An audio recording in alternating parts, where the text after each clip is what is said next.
sur le risque de fermeture du stand 25-50 mètres suite au laxisme de M. Budelli. Le club a à sa charge la gestion de 3 stands. Le stand air comprimé, le stand 25-50 mètres et le stand 200 mètres. Une sécurité doit être assurée à tout instant au stand armes à feu et à leurs abords afin d'éviter tout incident qui pourrait s'avérer catastrophique. Inspecteur de stand nommé par M. Budelli, j'ai été informé des circonstances ayant amené 3 fois de suite des tireurs aux urgences de l'hôpital de Dreux. Il est très probable que d'autres incidents graves aient eu lieu ces dernières années. En mars 2010, M. Budelli autorise plusieurs fois 2 tireurs de ses amis à utiliser des armes de guerre au stand 200 mètres, en violation du règlement intérieur du club et en violation du règlement de la gendarmerie nationale qui est propriétaire de ce stand. Face au souffle généré par ces tirs et face à l'impossibilité physique de rester à proximité immédiate de ces tireurs, plusieurs autres tireurs, voire les pièces 36, voire la pièce 57, voire la page 2 de la pièce 71, plusieurs tireurs se plaignent par écrit.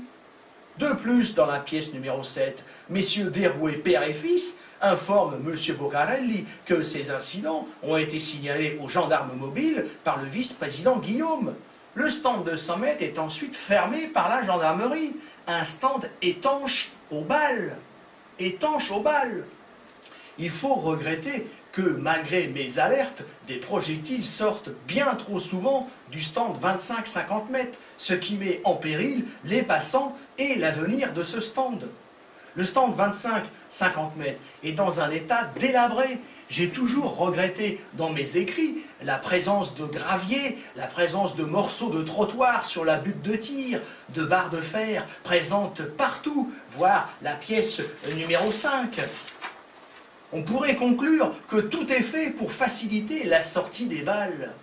L'état délabré du stand est parfaitement connu de la fédération grâce à toutes les photos que j'ai transmises en juin 2010 ou juillet 2010.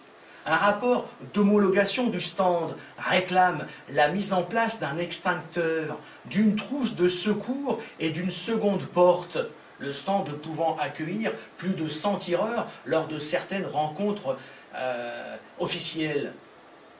Seule une deuxième porte a été construite, mais elle reste fermée 365 jours par an et les clés sont jalousement gardées par M. Budelli.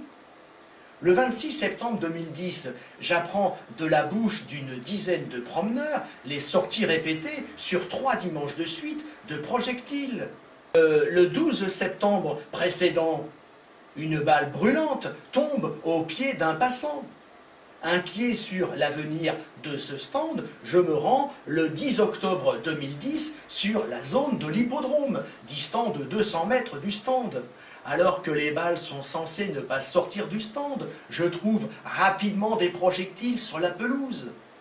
Encore récemment, le 6 septembre 2016, je trouve en moins d'un quart d'heure plus de 50 projectiles avec un détecteur de métaux. Au début du mois de mai 2011, un ouvrier trouve un projectile sur un camion proche du stand. Le stand est alors une nouvelle fois fermé par la mairie pour travaux, lire la pièce numéro 30. Après ces travaux, M. Budelli suppute que, réintégré par référé, je vais venir tirer. Et il laisse volontairement le stand fermé pendant plusieurs mois au préjudice de tous les compétiteurs et de tous les tireurs sportifs. Fermé pour soi-disant mise en place de Réos, lire la pièce numéro 30. M. Budelli sait pourtant que les Réos ne sont pas du tout la solution à la sortie des balles. Et de plus, les Réos n'ont jamais été mises. Ces sorties de balles ont déjà été constatées en 2005 par des ouvriers municipaux travaillant à 200 mètres du stand sur la zone de l'hippodrome. Des réunions entre la direction départementale de la jeunesse et des sports et la mairie de Dreux, la propriétaire du stand, ont abouti à une nouvelle fermeture du stand. La mairie sait que les balles sortent, Elle prend la décision, par différents arrêtés, lire la pièce numéro 31, de fermer le stand de tir dès qu'une manifestation a lieu à proximité. Les courses sur l'hippodrome, les courses sur l'autocross, le concours au club canin. Monsieur Budelli se moque depuis des années de la sécurité des promeneurs et de l'avenir de ce stand 25-50 mètres. Ce qui l'intéresse, c'est la gestion des comptes à sa guise. La Ligue de tir du centre et la Fédération française de tir le savent parfaitement.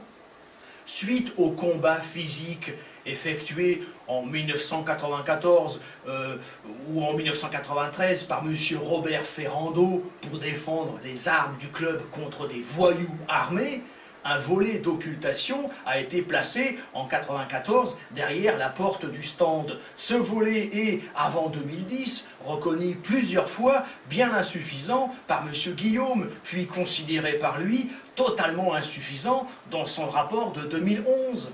Après le vol avec effraction des armes du club effectué le 16 janvier 2010, et bien que messieurs Budelli et Guillaume aient averti que les voyous pouvaient revenir, il faudra attendre, malgré mes alertes, 8 semaines entières pour que le volet devienne un vrai volet.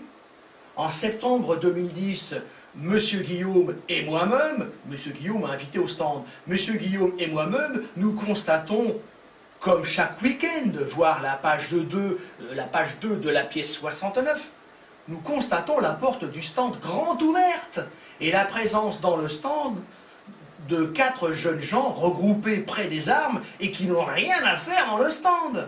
Ces jeunes gens, le vol d'armes 8 mois avant n'a pas servi de leçon. La porte du stand reste constamment ouverte. Lire la page 2 de la pièce 69.